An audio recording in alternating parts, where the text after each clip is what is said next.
And my beautiful wife has the honor of introducing someone she knows is a real hero to all of us. Ladies and gentlemen, coming live from Italy, the Prime Minister, Giorgia Meloni. There she is. Thank you, Mark. Thank you, Mercy. And good morning, CPAC. How are you? Thank you very much for this opportunity to greet you, your guests, and above all, the incredible people of CPAC. You know how much I value this gathering, and I couldn't miss this edition, even if only from afar. And today, I address you with the pride of representing as Prime Minister an extraordinary nation that is Italy.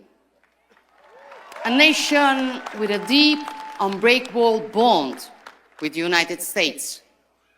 And this bond is forged by history and shared principles. And it is embodied by the countless Americans of Italian descent who for generations have contributed to America's prosperity. So to them, allow me to say thank you. Thank you for being exceptional ambassadors for Italian passion, creativity, and genius. To this incredible nation, Italy, I dedicate my full energy. Our government is tirelessly working to restore Italy's rightful place on the international stage. We are reforming, modernizing, and reclaiming our role as a global leader. We aim to build an Italy that once again amazes the world. Let me tell you, we're proving it. Why? Because we conservatives do what we say. We do what is right. We fight for what we believe in. And moreover, we trust people, not fear them. Unlike the globalist elites who believe the government should educate the people, forcing them to accept policies they never asked for, we believe in democracy. We serve the people, we do not rule over them. CPAC understood this fight. CPAC understood this fight, and again, I want to thank you for that. You have never given up, even in the toughest moment. You have fought for a new victory. You have built a global network that has given a voice to millions who were silenced, so that conservatives everywhere would know they are not alone. And we are not alone, right?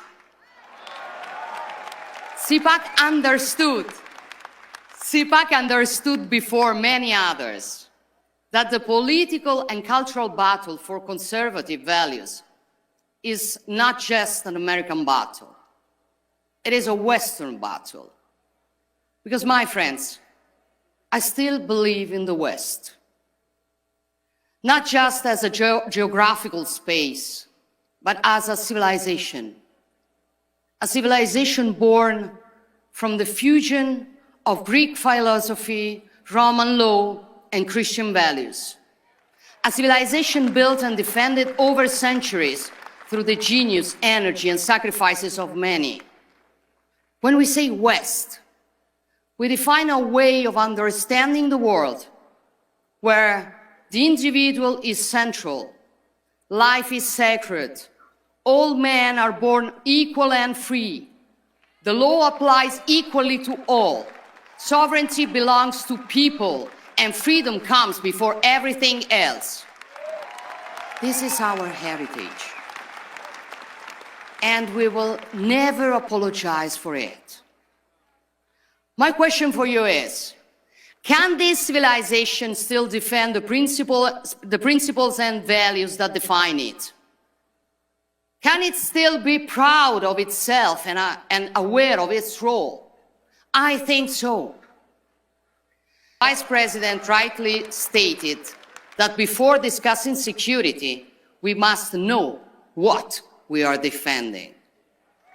He wasn't talking about tariffs or trade balances on which we will each defend our interests while preserving our friendship. We don't need to say how interconnected our economies are and how the unpredictable results of a trade clash would play into the hands of other great powers.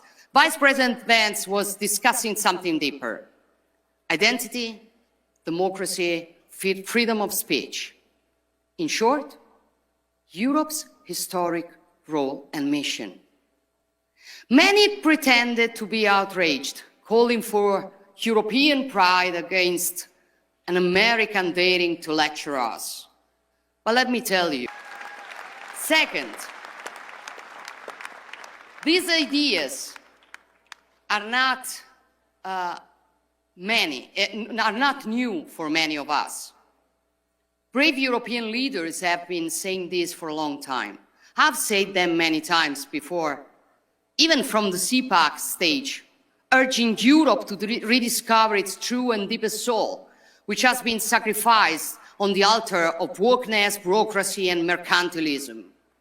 These are common sense ideas, now shared by a majority of European citizens, as election results have shown. So Europe is far from lost, and it will never be lost as long as conservatives remain in the fight. There is a growing awareness. There is a growing awareness in Europe that security is now the top priority. You cannot defend your freedom if you lack the means or the courage to do so. Throughout history, Europeans and Americans have shown they are hearers to Pericles' words.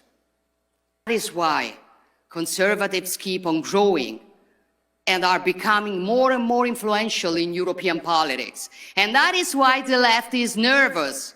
And with Trump's victory, their irritation has turned into hysteria. Not only because conservatives are winning, but because conservatives are now collaborating globally. When Bill Clinton and Tony Blair created the global leftist liberal network in the 90s, they were called statesmen. Today, when Trump, Meloni, Milei, or maybe Modi talk, they are called a threat to democracy. This is the left's double standard. But we're used to it. We are used to it. And the good news is people no longer believe in their lies. Despite all the mud they throw at us, citizens keep voting for us. Because simply, people are not naive as the left considers them. They vote for us because we defend freedom. We love our nations. We want secure borders. We preserve businesses and citizens from the green leftist insanity. We defend family and life. We fight against wokeism. We protect our sacred right to our faith and our free speech. And we stand for common sense. So ultimately, our struggle is hard, but the choice is simple. Will we surrender to decline? Or will we fight to reverse it? Will we let our civilization fade? Or will we stand up and defend it? Will we leave our children a weaker world or a stronger one? Will we want the new generations to be ashamed of their roots? Or will we recover awareness and pride of who we are and teach it to them? I made my choice long ago, and I fight every day to honor it. And I know that I'm not alone in this battle, that you are all standing with me, that we are all standing together. And believe me, this makes all the difference. Thank you all. Thank you all. God bless you, and God bless the free nations of the world.